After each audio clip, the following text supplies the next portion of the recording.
आइए आज के इस वीडियो में हम लोग देखेंगे इंटरमीडिएट एग्जामिनेशन 2020 एनुअल फिजिक्स भौतिक शास्त्र ऐच्छिक विषय जो है, इसमें हम ऑब्जेक्टिव क्वेश्चन को देखेंगे। तो आइए क्वेश्चन की शुरुआत करते हैं। पहला क्वेश्चन हम लोग देख रहे हैं। देखिए, पहला क्वेश्चन दिया गया है, यदि डेल्टा किसी जगह का नमन कोण है तो tan डेल्टा का व्यंजक क्या होगा। ऑप्शन दिया गया है इसमें BV by BH, BH by BV या BV into BH, BV by BH के स्क्वायर। तो सही आंसर होगा BV बटा में BH। आंसर क्या होगा? BV बटा में BH होगा। दूसरा क्वेश्चन है, हीरा का अपवर्तनांक करीब होता है। हीरा का अपवर्तनांक कितना होता है? पहला ऑप्शन दिया है 1 होता है, या 1.5 या 2.42 या 4.14। तो इसका भी सही आंसर होगा 2.42। हीरा का अपवर्तनांक जो है 2.42 होता है। ठीक है। इसके बाद है नंबर 3, तीसरा क्वेश्चन दिया गया है, अपचाई ट्रांसफार्मर में कौन सी राशि घटती है। तो देखिए, अपचाई ट्रांसफार्मर है और अपचाई ट्रांसफार्मर का काम होता है अपचाई ट्रांसफार्मर का काम होता है अपचाई ट्रांसफार्मर का काम होता है हाई वोल्टेज को लो वोल्टेज में परिवर्तित करना, यानी वोल्टता के मान में कमी कर देता है। तो इसमें ऑप्शन दिया गया है कि अपचाई ट्रांसफार्मर में कौन सी राशि घटती है। धारा घटता है, वोल्टेज, शक्ति या आवृत्ति। तो अपचाई ट्रांसफार्मर जो है हाई वोल्टेज को लो वोल्टेज में बदलती है, तो बोलेंगे कि वह वोल्टता के मान को घटा देता है। किस मान को? वोल्टता के मान को। तो सही answer B number option voltage हो जाएगा। इसके बाद है, आवेशित संधारित्र पर संग्राहक पट्टिका और संघनक पट्टिका के आवेशों का योग होता है 0, 1 माइक्रोकूलाम या 1 कूलाम या अनंत। तो सही आंसर होगा 1 होता है, 0 होता है। सही आंसर क्या होगा? 0 होता है। ये सही आंसर हो जाएगा। इसके बाद आते हैं नंबर 5 में, दशमिक संख्या 25 का द्विआधारी रूपांतरण क्या होगा। दशमिक संख्या में जो 25 है उसका द्विआधारी रूपांतरण में मान क्या होगा। तो देखिए, 25 को या किसी भी संख्या को द्विआधारी में बदलने के लिए इस तरह से हमें भाग देना पड़ता है। जैसे 2 से हम भाग देंगे 25 में तो 12 बार में जाएगा, 12 दूनी के 24 और शेष 1 अंक बचेगा। शेष क्या बचेगा? 1 अंक। तो यहाँ पर हम शेष को लिख देंगे और 12 से भाग दिए तो 12 दूना 24 हो गया, 1 शेष बच गया है। फिर 2 से 12 में भाग देंगे तो 2 छक्का 12 होता है और शेष बच जाएगा 0, तो 0 को यहाँ लिखेंगे। फिर 2 से भाग देंगे 6 में तो 2 तिहाई 6, 3 यहाँ लिखेंगे और शेष 0 हो गया। 2 से भाग देंगे 3 में, 2 एकाई 1, तो शेष यहाँ लिख दिए। और कितने बार में भाग गया है? 1 बार में, तो 1 यहाँ लिख दिए। अब नीचे से राउंडिंग किया जाता है 1 1 0 0 1, नीचे से है जो लिख दिया जाता है, तो यही हमारा द्विआधारी संख्या बन जाता है। तो देखिए क्या आया है, 1 1, ये 1 1 0 0 1, तो 0 0 1। अब हम देख लेंगे कि ये वाला ऑप्शन किस में है। तो 1 1 0 0 है तो ये तो होगा नहीं। 1 0 0 1 है तो ये भी नहीं होगा। 1 1 0 0 1 है और इसमें दिया है 1 1 1 0 1 दिया है, तो हमारा सही आंसर हो जाएगा 1 1 0 0 1 हो जाएगा, जो कि प्राप्त हुआ है। इसके बाद हम चलते हैं नंबर 6 पे। 6 नंबर क्वेश्चन दिया है, कार्बन प्रतिरोध का कलर कोड में लाल रंग का मान क्या होता है। देखिए, कार्बन प्रतिरोध के कलर कोड के लिए हमने एक सूत्र बताया था। उसके सूत्र को मैं संक्षेप में आपको बता देता हूँ। उसका सूत्र होता है BV राय ऑफ, यहाँ ऊपर में लिखा भी गया है, BV राय ऑफ गोला बाजार है वेरी गुड वाइफ, ये वाली सूत्र होती है। BV, फिर से एक बार सुन लीजिए, BV Roy ROY, BV Roy of Gola Bazar है वेरी गुड वाइफ होता है, जिसमें B मतलब हो जाएगा ब्लैक, B मतलब ब्राउन, ये वाला B मतलब ब्लैक, B मतलब ब्राउन, R मतलब रेड। तो चलिए, हमें लाल रंग का ही जानना है, तो ये शुरुआत होता है 0 से, तो इसका मान 0 होगा, इसका 1 और इसका 2। तो बोलेंगे कार्बन प्रतिरोध का कलर कोड में लाल रंग का जो मान होता है वो 2 होता है। सही ऑप्शन हो जाएगा 2 होता है, यानी सी नंबर ऑप्शन 2 सही है। अगला क्वेश्चन है 7 नंबर, प्लांक स्थिरांक का बीमा क्या होता है? प्लांक स्थिरांक, प्लांक जो है प्लांक नियत राशि है और प्लांक का सूत्र होता है प्लांक स्थिरांक बराबर ऊर्जा बटा में आवृत्ति होता है, और ऊर्जा बटा में आवृत्ति से बीमा निकालेंगे। तो आइए हम देखते हैं इधर में प्लांक नियतांक का हमने यहाँ पे ऊर्जा बटा में आवृत्ति किया है। ऊर्जा का बीमा है ml² T⁻⁻2 दिख रहा होगा, और आवृत्ति का होता है T⁻⁻1। जब ये T⁻⁻1 ऊपर जाएगा तो ये प्लस में होगा, तो बचेगा ml² T⁻⁻1 बचेगा। यही जो है बीमीय सूत्र हो जाएगा आपका प्लांक स्थिरांक का। अब इस ऑप्शन में से देख लेना है, तो पहला ही ऑप्शन जो है ml² T⁻⁻1 है। इसके अलावा इसमें से दूसरा कोई ऑप्शन नहीं है जो इससे मेल खा रहा है, तो कहेंगे कि पहला ऑप्शन सही है, ml² T⁻⁻1 हो गया। इसके बाद है दोस्तों नमन कोण का मान उत्तरी ध्रुव से विषुवत रेखा की ओर जाने पर क्या होता है? देखिए नमन कोण उत्तरी ध्रुव, ध्रुवों पर जो है ध्रुवों पर नमन कोण का जो मान होता है वो 90 डिग्री हो जाता है। लेकिन जैसे जैसे ध्रुव से हम विषुवत रेखा की ओर आते हैं, जैसे जैसे ध्रुव से विषुवत रेखा की ओर आते हैं मान घटता जाता है। घटते घटते जैसे ही हम विषुवत रेखा की ओर आ जाते हैं, तो यहाँ तो हमें देखना है, ऑप्शन दिया है कि नमन कोण का मान उत्तरी ध्रुव से विषुवत रेखा की ओर जाने पर क्या होता है? स्थिर रहता है, बढ़ता है, या घटता है, या पहले घटता है फिर बढ़ता है? तो ये सही आंसर हो जाएगा कि घटता है। क्या हो जाएगा? घटता है। इसलिए घटता है आप कह सकते हैं क्योंकि ध्रुव पर जो है नमन कोण का मान जो है 90 डिग्री होता है, और जैसे जैसे हम नीचे की ओर आते हैं विषुवत रेखा पर 0 डिग्री होने लगता है। तो सिंपल सी बात है कि ध्रुव पर 90 से 0 की ओर होने लगता है, तो कह सकते हैं कि घटता है। तो ये सही आंसर हो गया, घटता है। 8वें क्वेश्चन के बाद हम चलते हैं 9 नंबर क्वेश्चन पर। तो 9 नंबर क्वेश्चन में आप देखेंगे एक AMU का मतलब होता है एटॉमिक मास यूनिट। क्या होगा? Atomic mass unit. तो एक एटॉमिक मास यूनिट का मान कितना होता है? पहला ऑप्शन दिया है 1.6 × 10⁻27। इसमें 1.6 × 10⁻27 kg दिया है, इसमें -31 kg दिया है, और इसमें दिया है -19 kg। तो देखिए एक AMU का मान जो होता है 1.6 × 10⁻27 kg होता है। तो ये पहला आंसर ही सही हो जाएगा। इसके बाद है 10वां नंबर क्वेश्चन, चुंबक की ज्यामितीय लंबाई Lg तथा चुंबकीय लंबाई Lm में क्या संबंध होता है? तो इसका संबंध होता है, ऑप्शन दिया है 4 ठो, Lm बराबर 5/6 Lg, या Lm बराबर 6/5 Lg, या Lm बराबर Lg, या Lm बराबर 2 Lg। तो सही आंसर हो जाएगा पहला ही ऑप्शन, Lm बराबर 5/6 L × G। तो ये सही होगा। 11 नंबर क्वेश्चन है, हाइड्रोजन स्पेक्ट्रम में कौन से श्रेणी दृश्य भाग में होती है? लाइमन की श्रेणी, बामर की श्रेणी, पास्चन की श्रेणी, या ब्रैकेट की श्रेणी? तो इसका सही आंसर होगा बामर की जो श्रेणी होती है वो दृश्य भाग में पाई जाती है, और लाइमन की जो श्रेणी होती है वो पराबैंगनी भाग में पाई जाती है। तो याद रखेंगे हम लोग कि बामर की श्रेणी जो होती है वो दृश्य भाग में पाई जाती है। साथ में ये भी आप याद रख सकते हैं कि जो लाइमन की श्रेणियाँ होती है वो पराबैंगनी भाग में पाई जाती है। अगला क्वेश्चन है 12 नंबर, ε0 का मात्रक क्या होगा? न्यूटन प्रति मीटर, मीटर के पावर -1 यानी न्यूटन प्रति मीटर, या FM पावर माइनस यानी फैराड प्रति मीटर पढ़ सकते हैं, ये कूलाम प्रति वोल्ट, या फैराड मीटर। तो देखिए ε0 का जो मात्रक होता है F यानी फैराड प्रति मीटर होगा, यानी FM पावर -1 कह सकते हैं।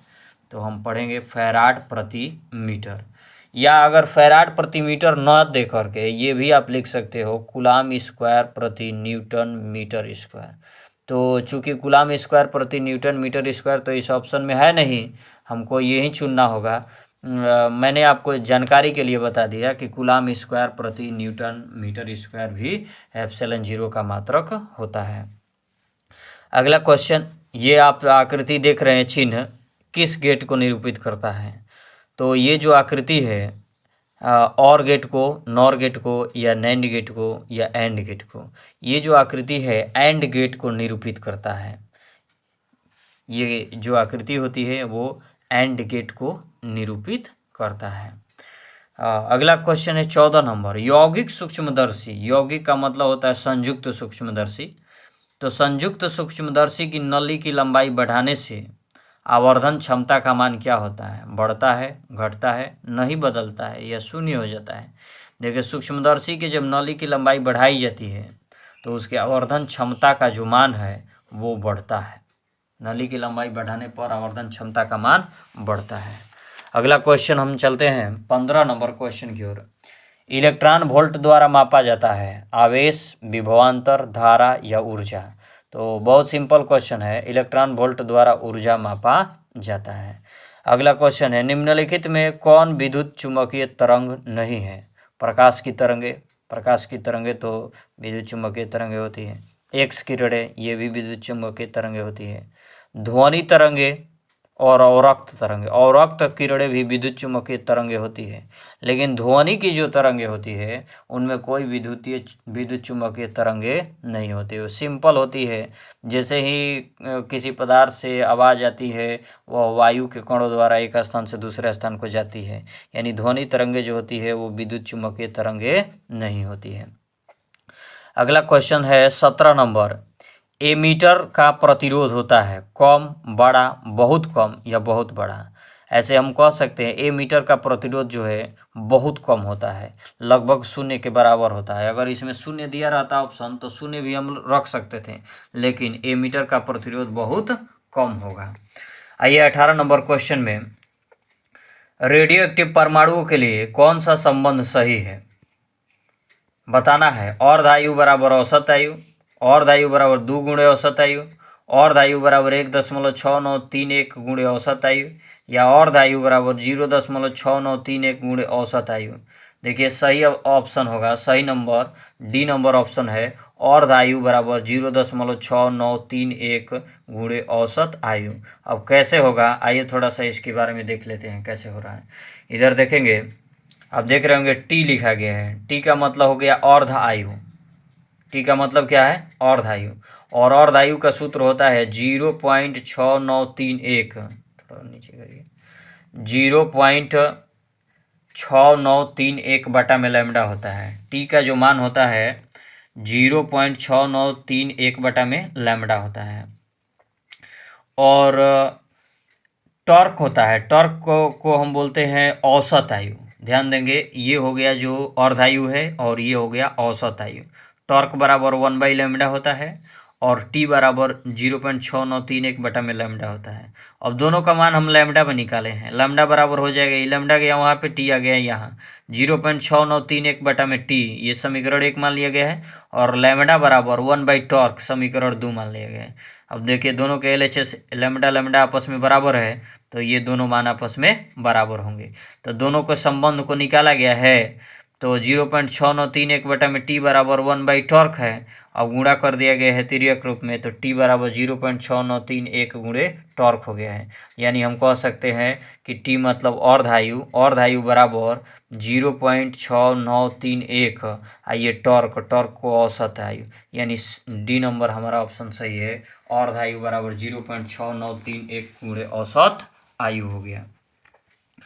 अगला है 19 नंबर क्वेश्चन, एलआर परिपथ के प्रतिबाधा होता है क्या? R plus L omega, R square plus omega square L square, या under root R plus L omega, या root over R square plus L square omega square. तो सही आंसर होगा रूट में R square plus L square omega square, ये हमारा सही answer होगा। अगला क्वेश्चन है 20 नंबर, प्रकाशिक पथ की बराबर होता है। प्रकाशिक पथ किसके बराबर होता है? अपवर्तनांक गुणे पथ की लंबाई, अपवर्तनांक बटा में पथ लंबाई, पथ लंबाई बटा में अपवर्तनांक, या अपवर्तनांक गुणे पथ लंबाई बटा में 2। तो देखिए प्रकाशिक पथ जो है वह अपवर्तनांक गुणे पथ लंबाई के बराबर होता है। या किसके बराबर? अपवर्तनांक गुणे पथ लंबाई। प्रकाशिक पथ c बराबर एन लैम्डा, एक सूत्र भी आता है c बराबर एन लैम्डा, तो यहाँ से भी हो जाएगा c बराबर एन लैम्डा। एन अपवर्तनांक को दर्शाएगा, लैम्डा पथ की लंबाई, या c जो है प्रकाश के पथ हो जाएगा, यानी प्रकाश द्वारा तय की गई प्रकाश की चाल हो जाता है। तो उस सूत्र से भी हम निकाल लेते हैं c बराबर एन लैम्डा, अपवर्तनांक गुणे पथ की लंबाई से। आगे 20वें क्वेश्चन के बाद हम देखेंगे 21वीं क्वेश्चन में निकट दृष्टिता दूर करने के लिए व्यवहार किया गया लेंस होता है। निकट दृष्टि दोष में कौन सा लेंस लगाया जाता है? तो निकट दृष्टि दोष में जो है वो अवतल लेंस या उत्तल, बेलनाकार या समतल उत्तल, तो सही आंसर होगा निकट में अवतल लेंस लगता है, और दूर जब रहता है तो उसमें उत्तल लगाया जाता है। तो चलिए 2 क्वेश्चन हो गया इसमें। 22 नंबर, व्यतिकरण फ्रिंजों की चौड़ाई का व्यंजक क्या होता है? तो इसका आंसर हो जाएगा beta is equal to capital D lambda बटा में स्मॉल डी। सही आंसर यही होगा, beta is equal to capital D lambda बटा में स्मॉल डी। ये इसके बाद है 23 नंबर, निम्नलिखित नाभिकों में सबसे कम अस्थाई वाला कौन सा होता है?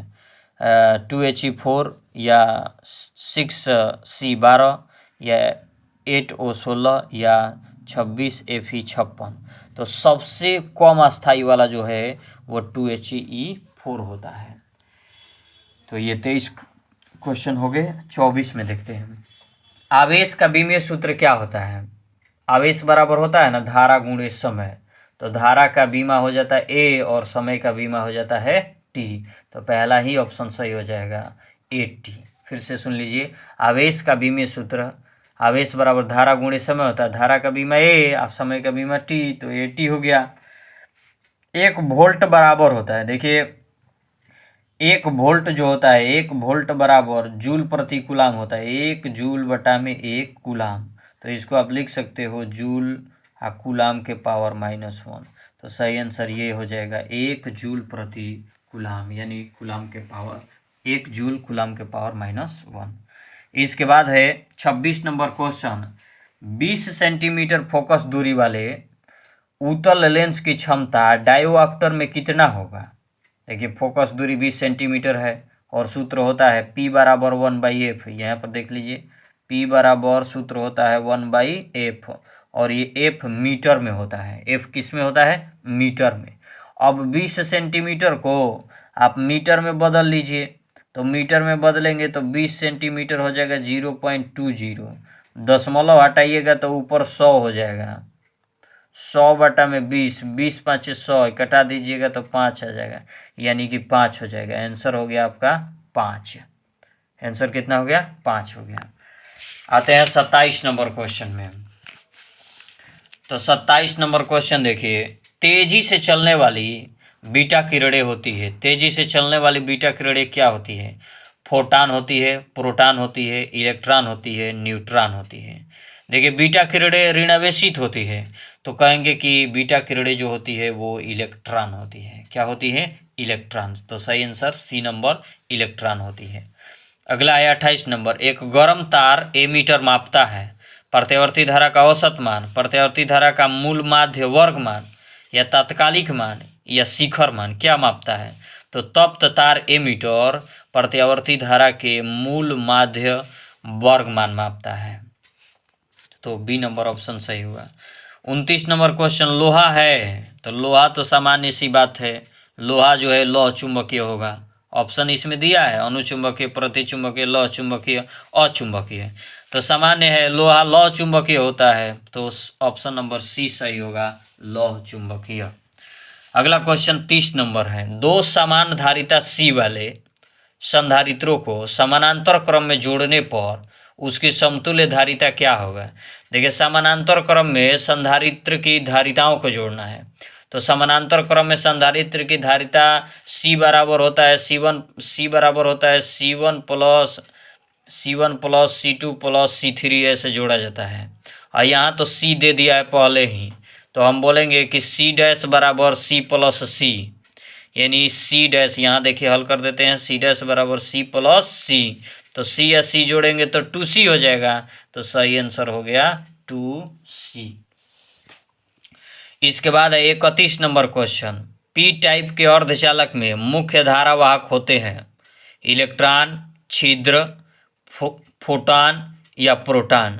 देखिए पी टाइप सेमीकंडक्टर यानी अर्धचालक में मुख्य धारावाहक जो होते हैं होल, कोटर, बीबर या छिद्र होते हैं। 4 ठोस का नाम है होल, कोटर, सब एक ही है, होल कहिए या कोटर कहिए या वीवर कहिए या छिद्र कहिए, तो इन चारों नामों से हमको उनको जानते हैं। तो बी नंबर ऑप्शन सही हो जाएगा, जिसको हम यहाँ पर छिद्र बोलेंगे।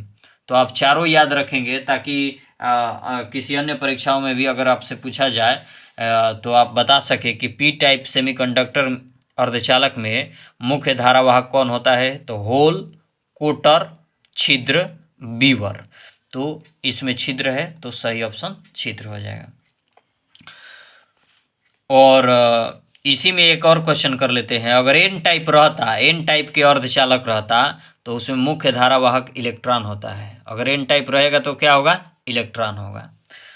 अगला क्वेश्चन है 32 नंबर, संयुक्त सूक्ष्मदर्शी की आवर्धन क्षमता के लिए कौन सा संबंध सही है। संयुक्त सूक्ष्मदर्शी के लिए कौन सा संबंध सही है, एम बराबर -L बटा में एफ हो इंटू 1 + d/f ही, या एम बराबर -FO/L 1 + d/f ही, या एम बराबर 1 + d/f ही, या एम बराबर 1 - d/f ही। तो देखिए जो व्यंजक प्राप्त किया जाता है उसके हिसाब से कैपिटल एम बराबर होता है -VO बटा में UO आप इंटू 1 + d/f ही। VO चूँकि L के बराबर होता है UO FO के बराबर होता है, तो हमारा सही आंसर हो जाएगा M बराबर -L बटा में FO इंटू 1 + d/f ही।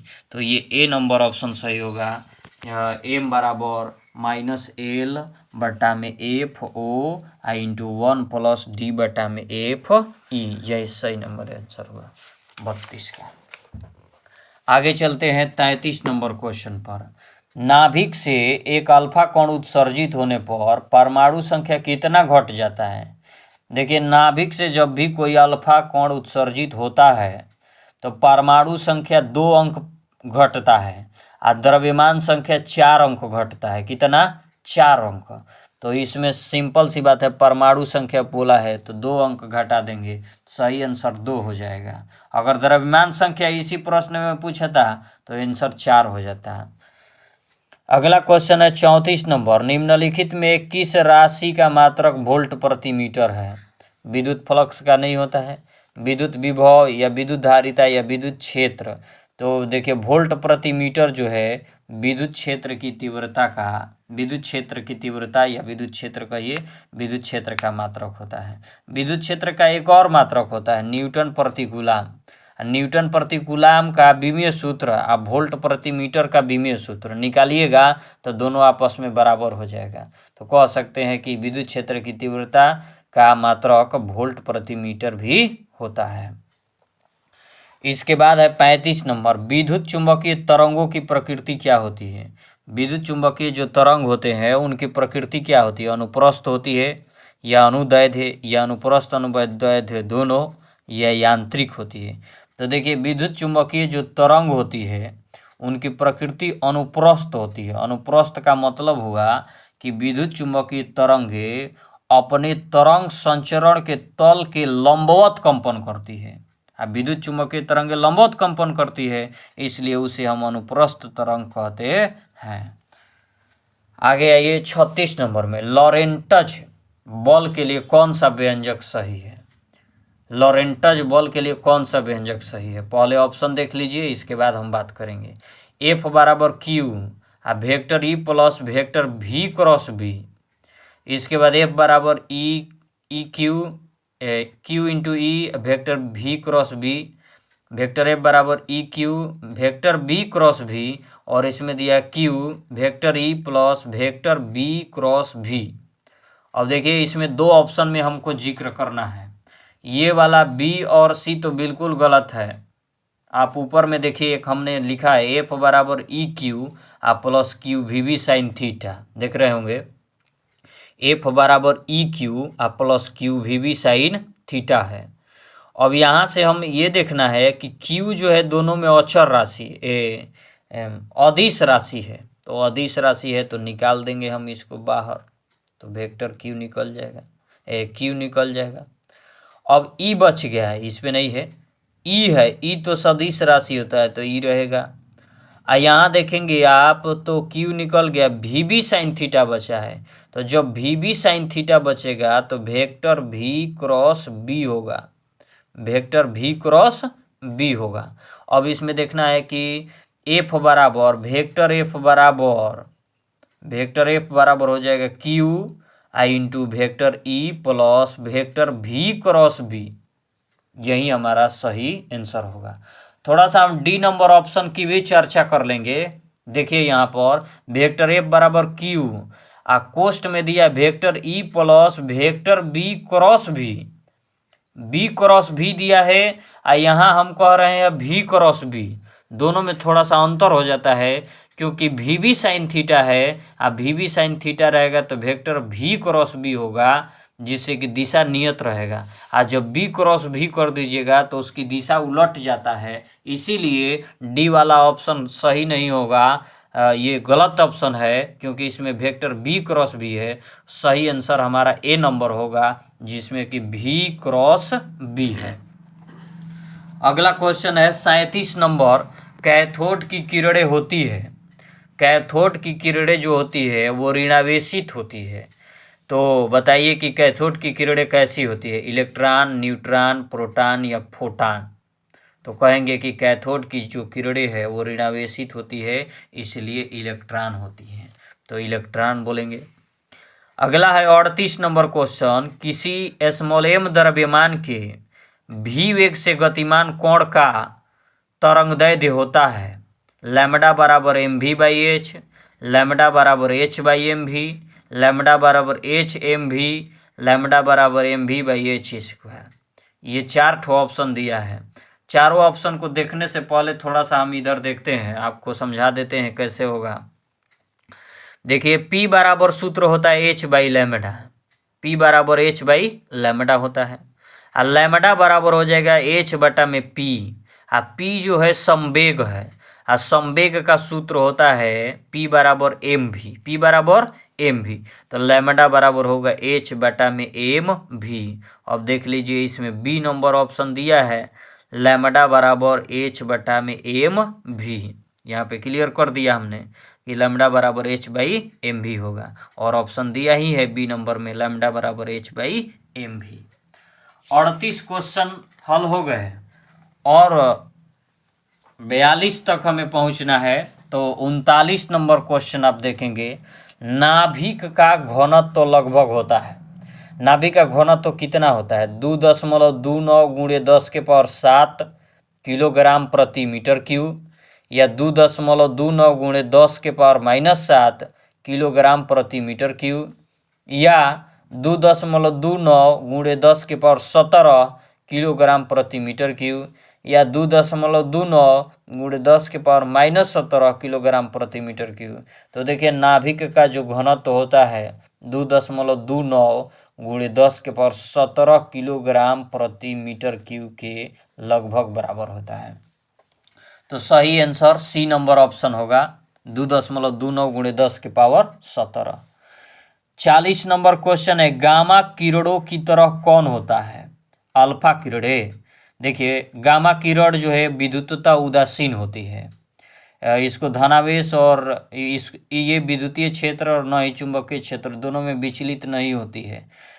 तो गामा किरणें किसकी तरह होती है, अल्फा किरणों की तरह, बीटा किरणों की तरह, कैथोड किरणों की तरह, एक्स किरणों की तरह। तो मैं आपको बता दूं अल्फा किरणें जो होती है वो धनावेशित होती है, बीटा किरणें ऋणावेशित होती है, कैथोड किरणें भी ऋणावेश की तरह ही होती है, लेकिन एक्स किरणें जो होती है यह भी विद्युतता उदासीन होती है, और गामा किरणें भी उदासीन होती है। तो हम बोल सकते हैं गामा किरणें जो है एक्स किरणों की भांति होती है। 41 नंबर क्वेश्चन है, किलोवाट घंटा किसका मात्रक है? विद्युत शक्ति का, विद्युत ऊर्जा का, बल आघूर्ण का, विद्युत धारा का। तो ये बहुत सिंपल सा क्वेश्चन है। किलोवाट घंटा जो है विद्युत ऊर्जा का मात्रक है। और अंतिम क्वेश्चन 42 नंबर, प्रकाश का वेग महत्तम होता है हवा में, शीशा में, पानी में या निर्वात में? सिंपल सी बात है, निर्वात सबसे विरल होगा, तो कहेंगे प्रकाश का वेग सबसे अधिकतम निर्वात में होता है। कहाँ पर होता है? निर्वात में होता है। तो आप लोग देखें, ये ये जो है एनुअल एग्जामिनेशन 2020 का क्वेश्चन पेपर था, जिसमें 42 क्वेश्चन दिए गए थे और इनका सही सही आंसर आपको दे दिया गया है। आप इसे अच्छे ढंग से देखिए और यह हो सकता है इसमें से भी 2021 के जो एग्ज़ाम होगा उनमें से कुछ प्रश्न आ सकता है। तो आप इसकी विधिवत तैयारी करेंगे और इसके आगे पैटर्न में अगले वीडियो में हम इसी तरह के और आपको क्वेश्चन प्रोवाइड कराएंगे, जिसमें 42 क्वेश्चन रहेंगे। थोड़ा सा टाइम ड्यूरेशन आपका बढ़ जाएगा, मतलब वीडियो छोटा नहीं, थोड़ा सा लंबा है, लेकिन आप देखेंगे तो अच्छा रहेगा आपके लिए। चलिए अगले वीडियो में फिर मिलेंगे हम लोग, तब तक के लिए धन्यवाद।